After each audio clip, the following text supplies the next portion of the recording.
Hi, I'm Peter Adamson, and you're listening to the History of Philosophy podcast, brought to you with the support of the Philosophy Department at King's College London and the LMU in Munich, online at historyofphilosophy.net.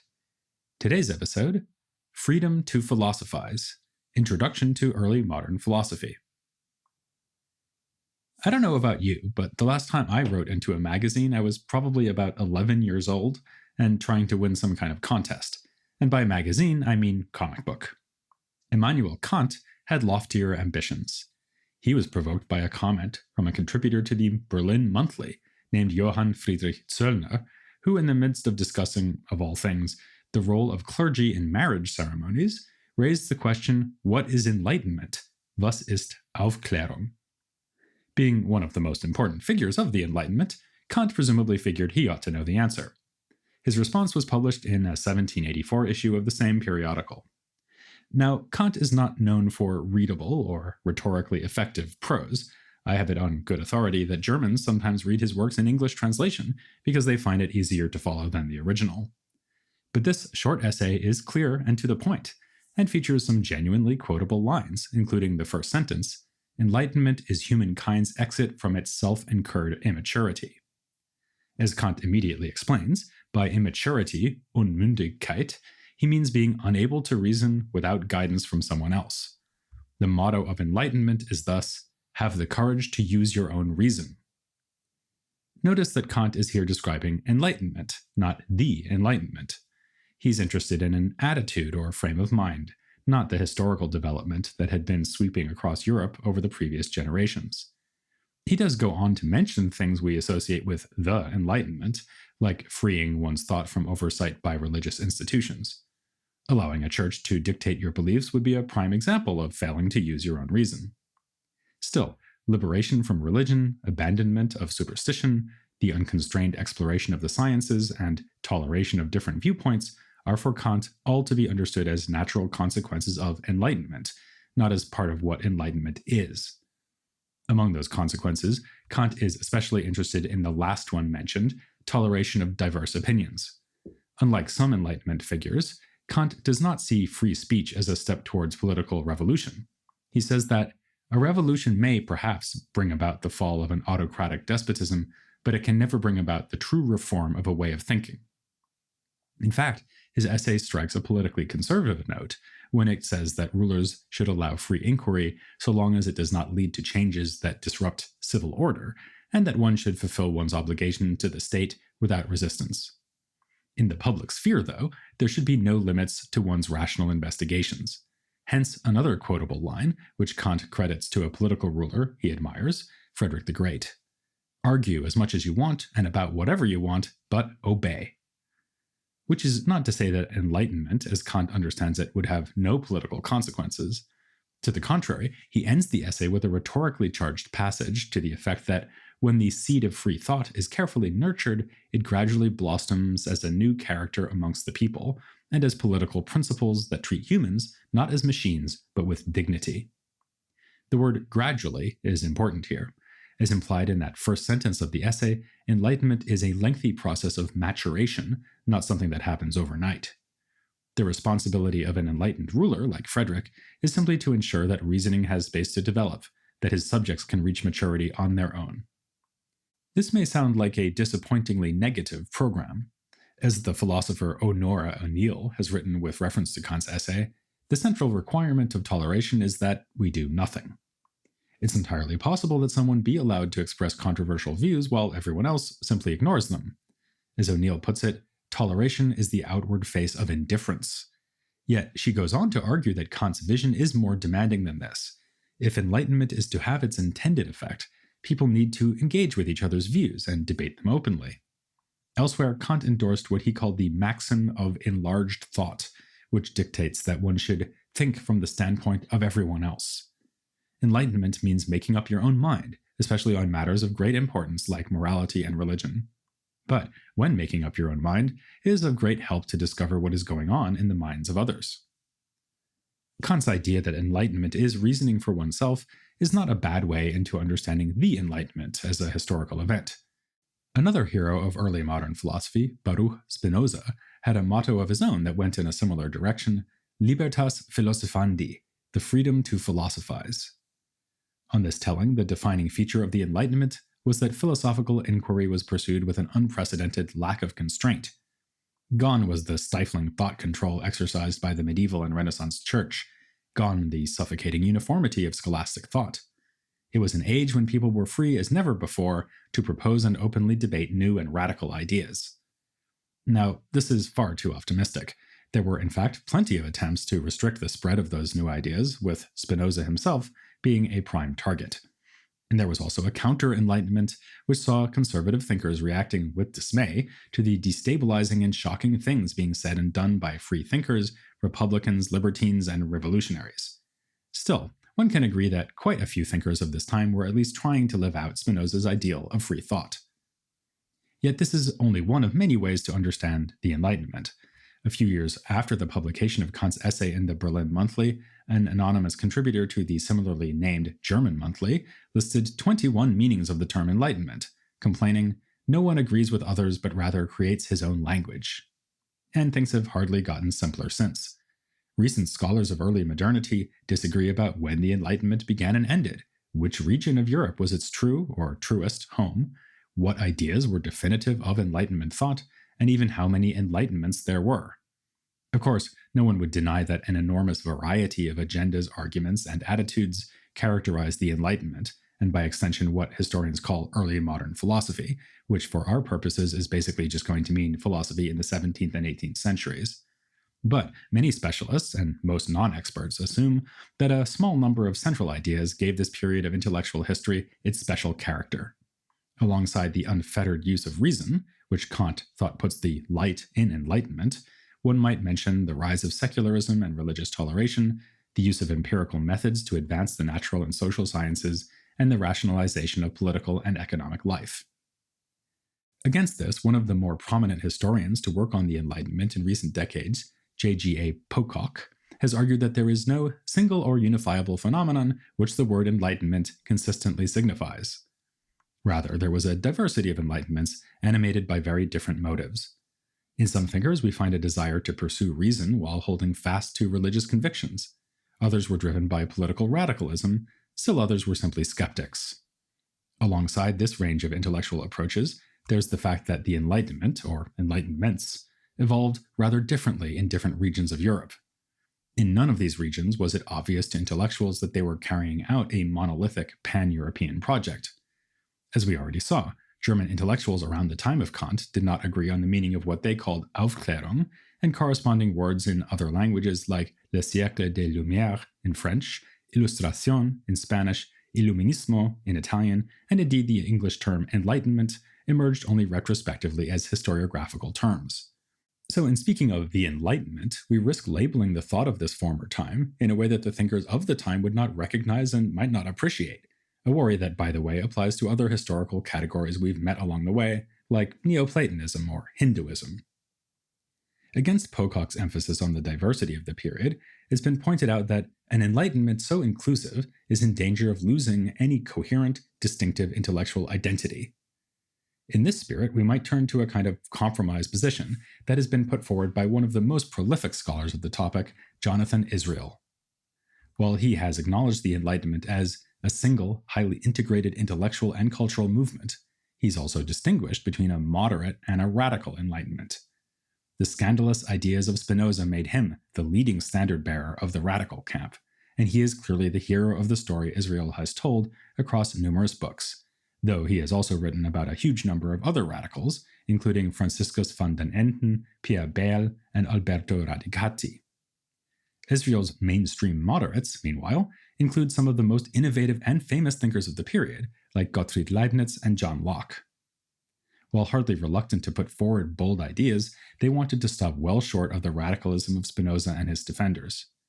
Typical is Locke's famous defense of religious toleration, which pointedly denied that toleration should be extended to atheists.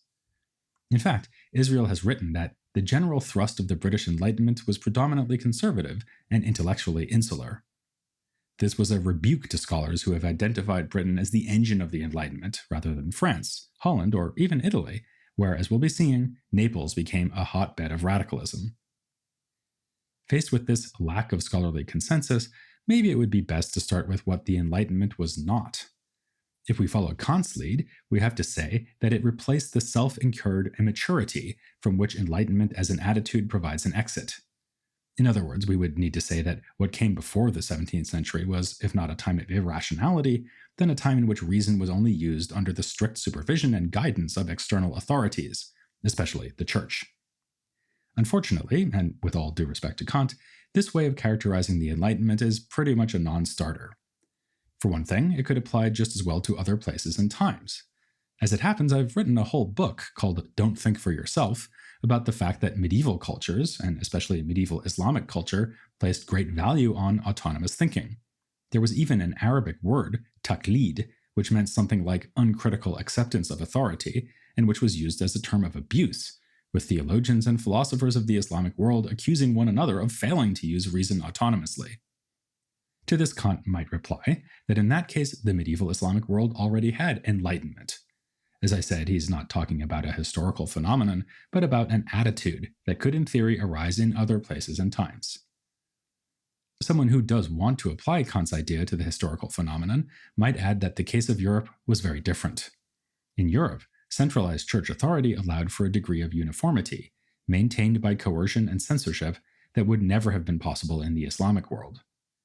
The Enlightenment can thus be conceived as the challenging and ultimate defeat of that monolithic culture of Christian thought. While this is not entirely false, the many episodes we've devoted to the 16th century have shown that it's not entirely true either. Yes, there was the Inquisition, but it was largely rather ineffective, and in any case responded to a breakdown of uniformity no less spectacular than anything the 17th and 18th centuries would have to offer, namely the Reformation. Already in the 15th and 16th centuries, first the rise of humanism and then the rise of Protestantism put immense pressure on systems of thought inherited from the medieval period. We can see this in everything from writing style, refined Ciceronian Latin, not the barbarisms of the schoolmen, to political life, as when the Huguenots defended the legitimacy of deposing tyrannical rulers, to ideas about human knowledge and its limits, as when Montaigne and Sanchez revived forms of skepticism hardly seen since antiquity. Which, I think, puts us closer to the right track. If we ask what was special about early modern philosophy, and more specifically the Enlightenment, part of the answer should be that it was not scholasticism. Even this comes with a caveat, as we'll be seeing that scholasticism was surprisingly robust and managed to continue into the 17th century, but it was increasingly embattled, and an ever larger number of philosophers were willing to abandon it completely. In this sense, what we see in early modern Europe was simply the final fruition of a development that had been going on since émigrés from Byzantium taught Italian humanists to read Plato and Aristotle in the original Greek back in the 15th century.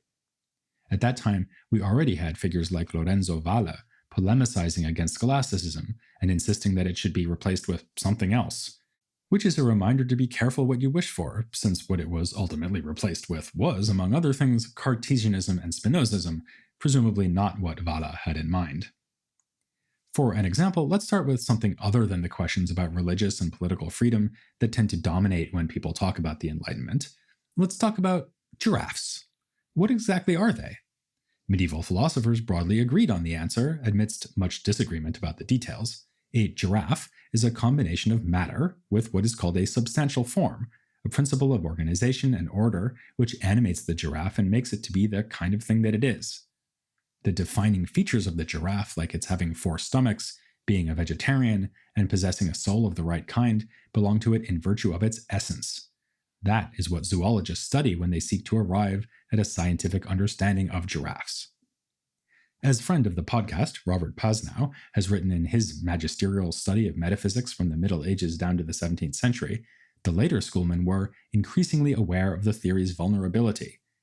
But they did not abandon it, as we can see from this nice passage he quotes from the Coimbran commentators on Aristotle, whose textbooks were disseminated across Europe.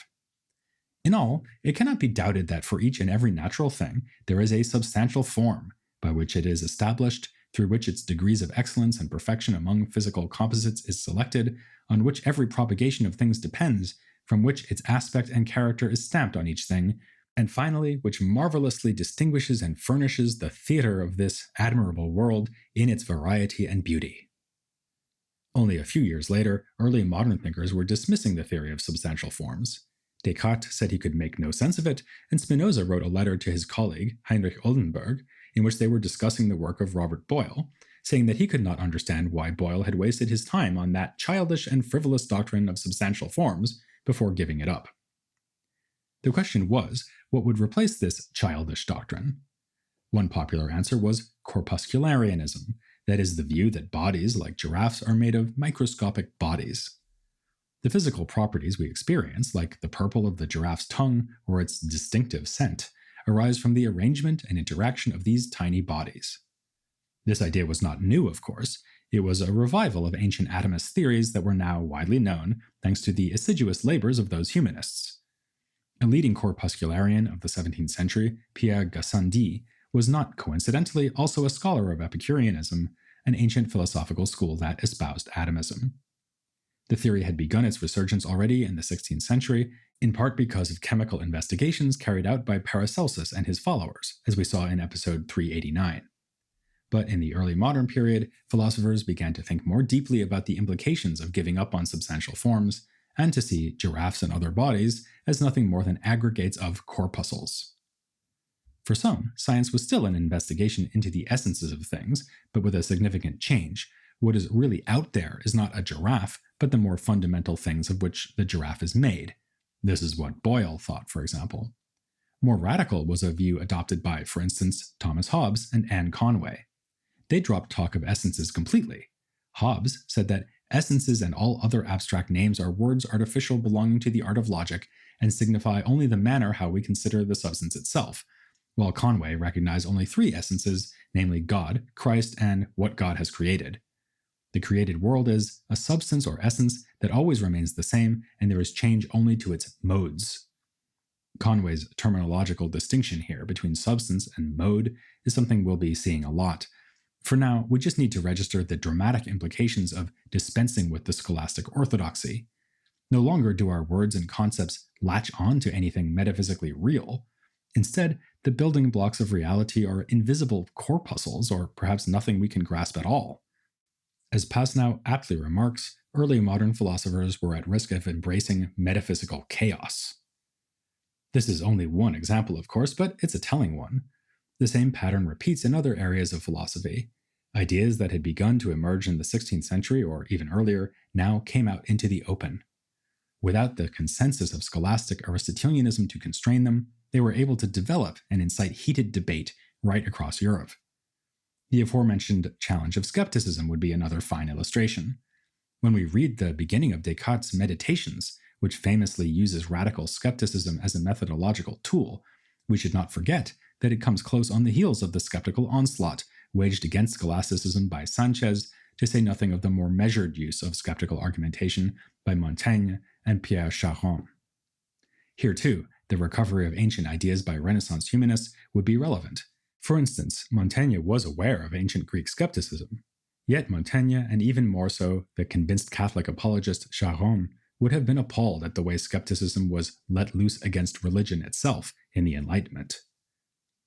Together, these two developments, metaphysical challenges to the Aristotelian theory of essences and epistemological challenges to the Aristotelian theory of science, created perfect conditions for the rise of new conceptions of knowledge. Rather than investigating the universally valid properties of natural kinds, like giraffe, science would have to proceed using a different method. That method turned out to be empirical. Here, too, we shouldn't draw too stark a contrast with what came before.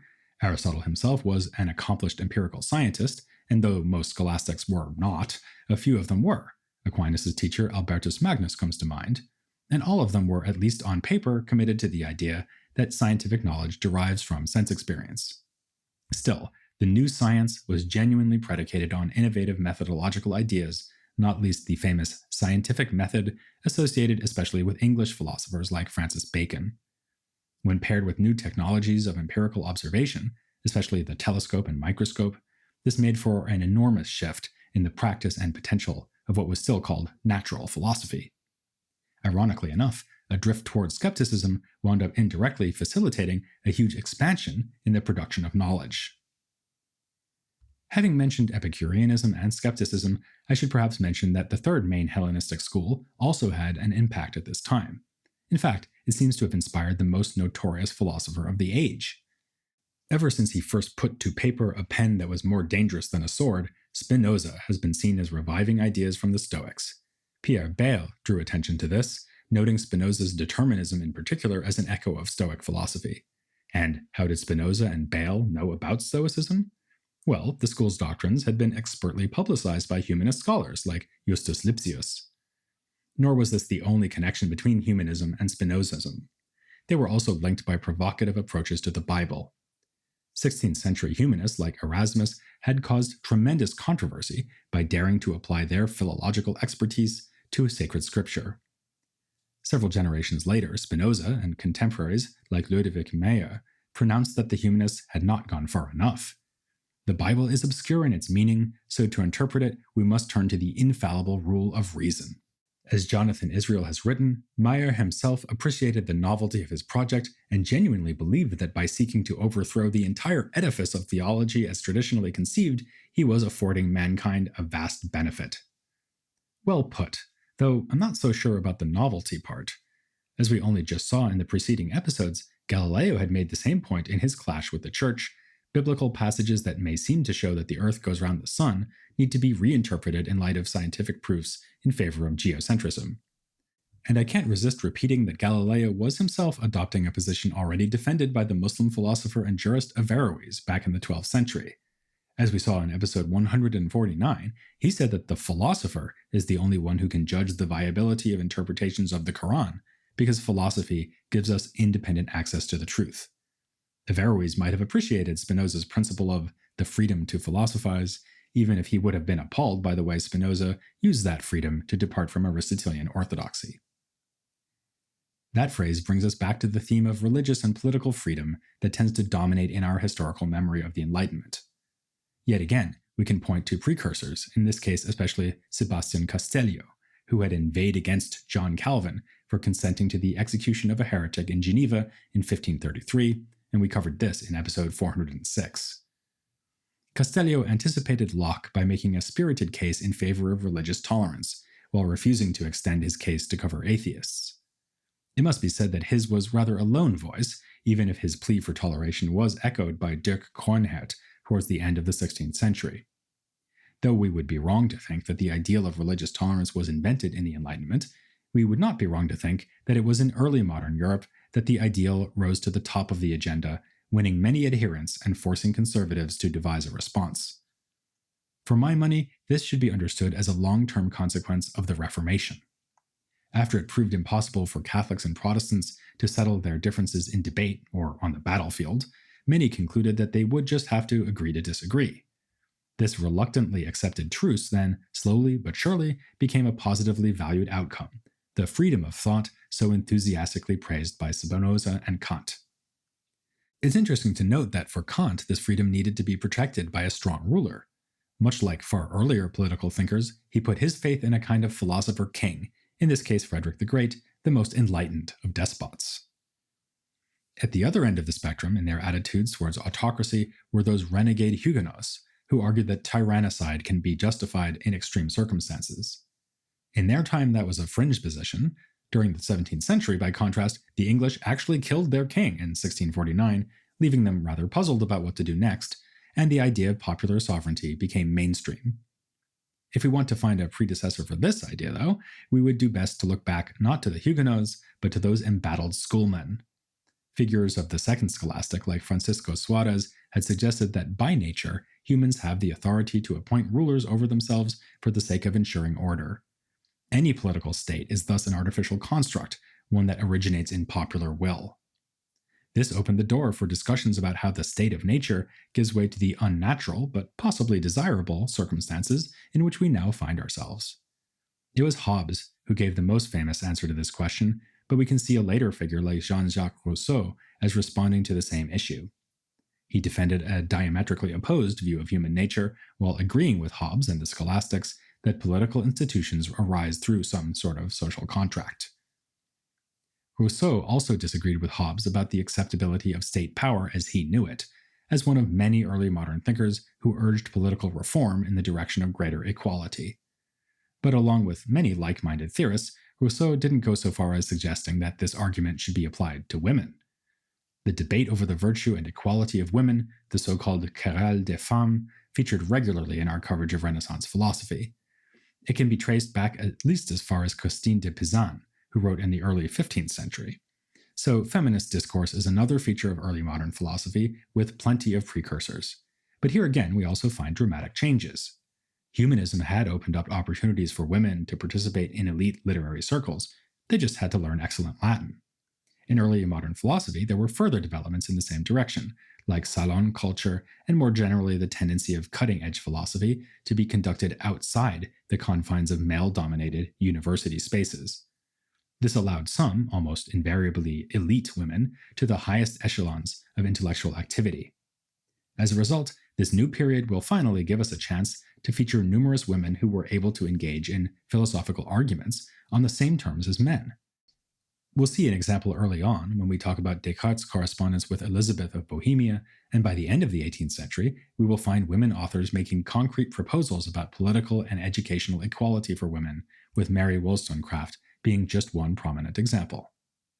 Needless to say, these authors were still fighting an uphill battle, something acknowledged in passing by Kant in his essay about Enlightenment. He remarks that all women refuse to reason for themselves, like most, but not all men. Such casual sexism is hardly surprising in an author of this time, any more than the casual racism that we find in plenty of Enlightenment authors. David Hume and Kant himself are only two of the more prominent examples. Even that apostle of equality, Rousseau, condemned slavery in the ancient world, but was never moved to do the same when it came to the slavery of his own day. Worse still, some heroes of the Enlightenment actually made money by investing in the slave trade. This is just one of the charges leveled against the French Enlightenment in particular by Louis Salamolin, a staunch critic of what he sees as the hypocrisy and moral bankruptcy of men who gloried in their own freedom to philosophize, even as they ignored or participated in the unfreedom of others. And Salamolin is certainly not alone in lamenting the tensions, or, if we're honest, the obscene contradictions between the lofty ideals of Enlightenment Europe and what the supposedly enlightened Europeans were busy doing around the world. It's a final, much more distressing example of how earlier trends were continuing. The Atlantic slave trade and early modern expansion of colonialism built on the policies adopted by Renaissance powers, especially what Portugal and Spain had been doing in Africa and in the newly contacted Americas. Faithful listeners will already know all about those earlier depredations, and know also that at least some few philosophers, like Bartolomé de las Casas and Montaigne, had already spoken out against early colonialist practices. Unfortunately, such voices were in a minority and were utterly ineffectual, which would continue to be the case across the 17th century and most of the 18th. Should we then condemn the Enlightenment as nothing but a superficial cover for atrocities? One man who doesn't think so is Jonathan Israel. As we saw, he interprets the Enlightenment as a unified but complex phenomenon, one that could accommodate both moderate and radical tendencies. Post-colonial and postmodernist complaints are, he thinks, often aimed at the moderate camp. When we turn to the more radical Enlightenment thinkers, we can find resources for seeing where early modern European powers went wrong. As Israel puts it, responding to postmodern vilifiers of the Enlightenment, this is where the answers to their partially correct but too narrow critique essentially lie. One might add that such answers were already being given at the time. To give just one example, the pivotal figure of the Haitian Revolution, Toussaint Louverture, critiqued colonialism and slavery by appealing to Enlightenment principles that were also invoked in the French Revolution.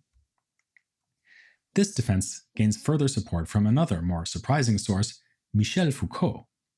If you know anything about this French thinker of the 20th century, you might expect him to have offered a nuanced and highly critical take on the Enlightenment, one that exposed its pretensions to universal knowledge and impersonal rationality as masking an attempt to exert control and power.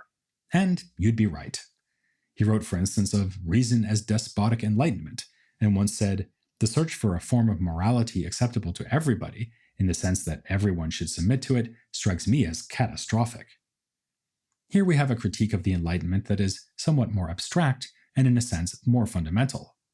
The worry is not just that Enlightenment Europe was politically far from enlightened and that its leading figures were hypocrites, nor is it even that some of the new ideas that emerged in this period were bound up with oppression, as with Hugo Grotius's pioneering theory of international law, which helped to provide an intellectual basis for Dutch colonialism.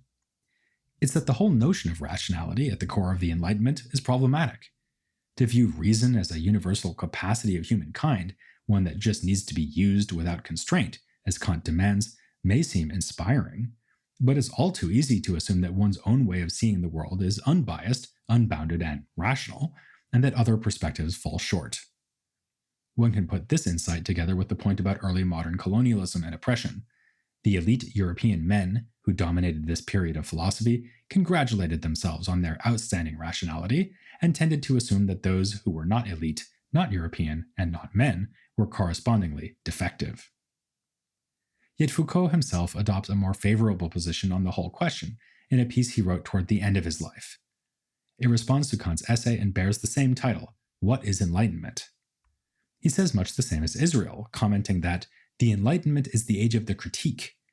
This is a genuinely Kantian thought, given that Kant once urged, reason must in all its undertakings subject itself to criticism. It would be truly enlightened, in Kant's sense, to call attention to the hypocrisies of Europe during the Enlightenment, and to the way that reasons and ideals of rationality were instrumentalized towards political ends. In any case, says Foucault, the point is not to be for or against the Enlightenment, but to understand it as a historical phenomenon, one that still conditions our own culture. Or should I say, understand it as several historical phenomena. By this, I don't mean to raise again the question of whether there were multiple intellectual dimensions to the Enlightenment. I mean to return to the question of geographical diversity. How strongly did the Enlightenment, and early modern philosophy more generally, take on a special character in each region of Europe? Israel has something to say about this as well. Nothing could be more mistaken than to suppose that national arenas evolved in relative isolation from each other, or that national contexts were decisive in shaping the broad pattern of intellectual development. Yet he admits that regionality did make a difference, giving the example of the great philosopher of history Giambattista Vico, who had mastery of classical languages but claimed not to read any works in any modern language apart from Italian. And we've already seen Israel associating a specific national character with the British Enlightenment, namely a tendency towards conservatism. Personally, I think there is something to be said for a regional approach, for instance that it allows us to follow more easily how ideas were evolving in response to events in each nation. Besides, with this much material to cover, one has to break it into manageable chunks somehow. So over the many episodes to come, this is how I'm going to proceed. As I did with philosophy in Renaissance and the Reformation, I will divide things up geographically. Thus, in a first series, I'll be covering philosophy in France and the Netherlands, with a briefer excursion to Italy and Spain. This series will take us up to the late 18th century and the eve of the French Revolution. We'll then turn to the British Isles for a second series on early modern philosophy, and finally move on to Germany, bringing things full circle by coming back to Kant. And in that last series on German philosophy, I'll also look at developments in Scandinavia and Eastern Europe. Now, when I say many episodes, I mean it. I would expect this coverage of 17th and 18th century philosophy to extend across at least 250 installments, meaning that it will take a number of years to complete, optimistically assuming that I manage to keep producing the podcast for that long. As always, along the way, there will be interviews with expert colleagues, some of whom have already been giving me advice on tackling this exciting but daunting new challenge. While I think a geographical approach does make sense, I would admit that it has drawbacks. Consider, for example, that Leibniz, being a German thinker, will be covered more than 100 episodes later than French and Dutch contemporaries, like Spinoza. Since Leibniz was obviously a very influential author, I'll occasionally have to refer to him and sketch some of his ideas even before having given him proper treatment. But given how much was happening in this period right across Europe, this sort of thing would happen with pretty well any organization of the material. Another problem is that our philosophers tend to move around from one place to another. The aforementioned Alberto Radicati is a good example. Born in 1698 in Piedmont, he served at a court in Turin and then lived in France and in England, where his cheerfully titled treatise, Philosophical Dissertation on Death, was published in 1732, before he finally died in the Netherlands. For a guy named Radicati, he sure was rootless. That one is for all you humanists out there. Another example I've already mentioned would be Pierre Bayle, whose physical journeys were brought on by spiritual ones. He was born a Protestant in southern France, converted to Catholicism, and fled to Calvinist Geneva after relapsing. He then returned to France, only to go on to the Netherlands to escape the unfavorable conditions for Protestants under Louis XIV. That's how this French thinker wound up being known as the philosopher of Rotterdam. Philosophers could also cross borders in their minds without moving house. As far as I know, the major woman philosopher, Émilie du Châtelet, was always based in France, but she engaged deeply with the physics of Isaac Newton in her work and produced a translation of his Principia. So again, I'll have to anticipate at least a few points about Newtonianism when I get to du Châtelet and other French thinkers who took an interest in his thought. Because cross-border movement of ideas is such an important feature of early modern philosophy, and one that my overall scheme will tend to obscure, I want to focus briefly on the phenomenon before we launch into this first series on French and Dutch philosophy.